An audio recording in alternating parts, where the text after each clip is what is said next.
شروع اللہ کا نام لے کر جو بڑا مہربان نہایت رحم والا ہے۔ فجر کی قسم اور 10 راتوں کی اور جفت اور طاق کی اور رات کی جب رخصت ہونے لگے، اور بے شک یہ چیزیں عقل مندوں کے نزدیک قسم کھانے کے لائق ہیں، اس بات پر کہ کافروں کو ضرور عذاب ہوگا۔ کیا تم نے نہیں دیکھا کہ تمہارے پروردگار نے قوم عاد کے ساتھ کیا کیا، جو ارم کہلاتے تھے، دراز قد مانند ستونوں کے، کہ تمام ملک میں ایسے پیدا نہیں ہوئے تھے؟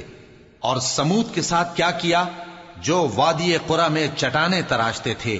اور فرعون کے ساتھ کیا کیا، جو خیمے اور میخیں رکھتا تھا؟ یہ لوگ ملکوں میں سرکش ہو رہے تھے، پس ان میں بہت سی خرابیاں کرتے تھے، تو تمہارے پروردگار نے ان پر عذاب کا کوڑا برسا دیا۔ بے شک تمہارا پروردگار طاق میں ہے۔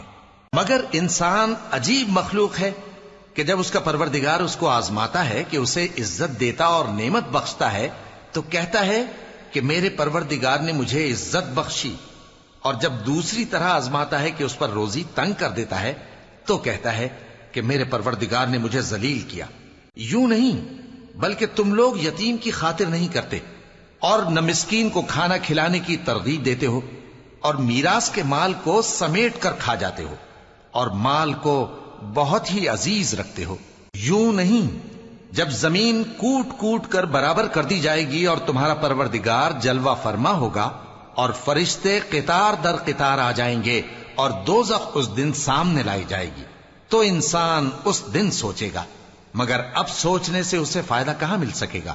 کہے گا کاش میں نے اپنی اس زندگی کے لیے کچھ آگے بھیجا ہوتا، تو اس دن نہ کوئی اللہ کے عذاب کی طرح کا عذاب دے گا اور نہ کوئی اس کے جکڑنے کی طرح جکڑے گا۔ اے اطمینان والی جان، اپنے پروردگار کی طرف لوٹ چل، تو اس سے راضی، وہ تجھ سے راضی، سو تو میرے خاص بندوں میں شامل ہو جا اور میری بہشت میں داخل ہو جا۔ صدق اللہ العظیم۔